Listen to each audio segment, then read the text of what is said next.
Dans mon studio, on est en train de préparer une émission pour voilà, pour moi. Elle est là pour nous raconter son histoire musicale. Et voilà, je laisse la parole à maman. Bonjour, je m'appelle Mariam Sidibé, Netro Mariam Sidibé. Voilà, j'ai 4 enfants et celui qui est à côté de moi, c'est Massama Keita. C'est le 3e des 4 en fait. C'est le 3e fils. Voilà.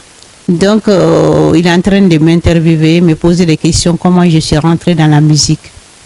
En fait, la musique proprement dit, c'est souvent les griots ou artistes, en fait, toute autre personne qui peut chanter comme ça. Mais nous, en tant que Wassoulou, enfants de Wassoulou, de Sikasso, et nous, la chanson, en fait, par exemple, même quand il y a des problèmes, au lieu de répondre à la personne, tu chantes pour répondre à la personne.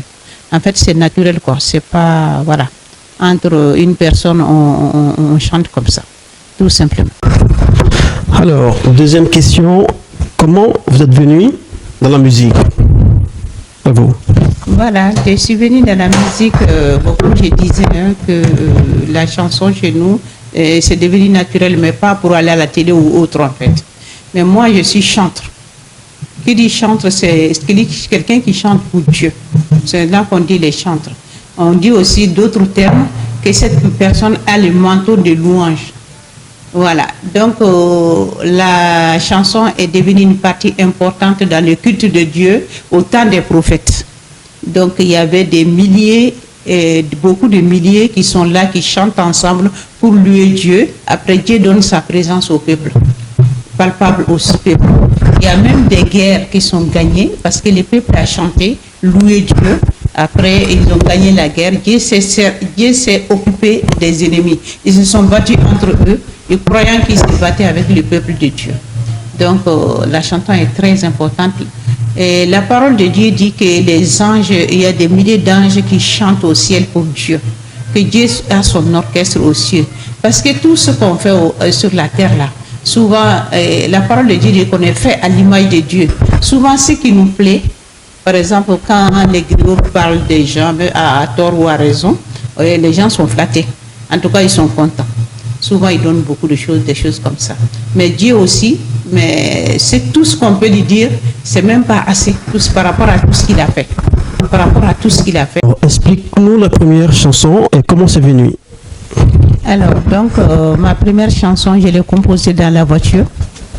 Et voilà. Donc, quand tu dois être chanteur, il y a une inspiration divine, en fait.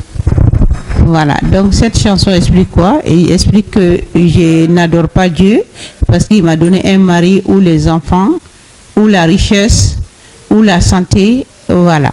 J'ai adoré Dieu parce qu'il nous a aimés, il nous a rachetés, il nous a pardonnés.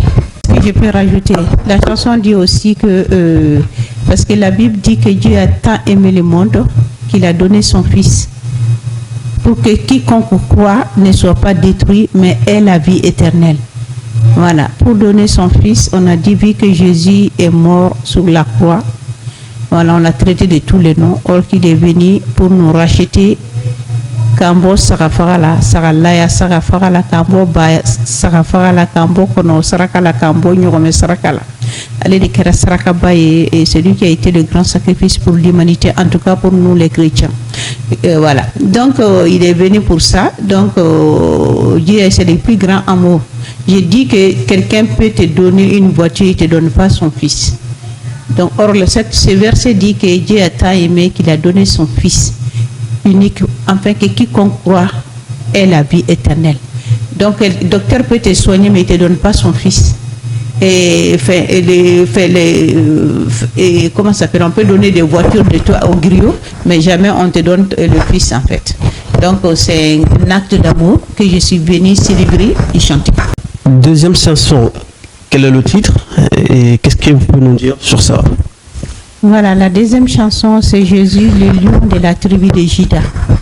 Voilà, on sait que le lion, en fait, quand il est dans la forêt, il ne laisse pas la route à quelqu'un.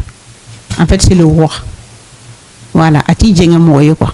Mo de wi djengale, manati djenge banganya quoi. Ay ni bisala ati djenge. Mais c'est le roi, il y a qu'à démarcher, tu sais que c'est rassurant. Et la Bible dit que Jésus, c'est le roi de la tribu de Juda. C'est ce que je chante. Donc, dans cette chanson aussi, c'est des louanges. Hein. Tout ce qu'il a fait, il a accepté beaucoup de sacrifices pour nous. Et voilà, c'est ce que j'ai dit. J'ai dit que, Mousso Tchessato Djigiado, et Fantan Djigiado, et Djigintan Djigiado, en fait. Donc, mot de louange au faille, quoi.